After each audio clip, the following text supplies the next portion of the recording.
matuloy yan ngayong taon na to. May malaking celebration sa Barangay 5. Tingnan mo naman ang presyo itong mga gown na yan. Wala naman tayong ganyang pera. I want you to meet Ate El. Ako pong bahala. Hindi ko kasi alam kung anong magandang gawin sa birthday ni Tash.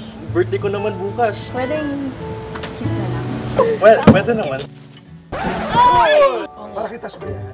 Magaling ako hula ng mga gifts. Hula lang, ha? Ano yung ex-deal mo ka? Saan mo kinuha to? Eh di sa foreigner yung maligaya. Parang ayaw ng universe na mag-debut si Tash. Bakaw na lang kaya tayo. Gusto ko lang naman ma-experience ko yung hindi ko na-experience na rin ko. Sisiguraduhin ko na matutuloy ang debut na yan. Makukuha ba ni Lola Maxi ang wish niya for Tash? The Purse Family, Linggo 7:15 ng gabi dito sa TV5.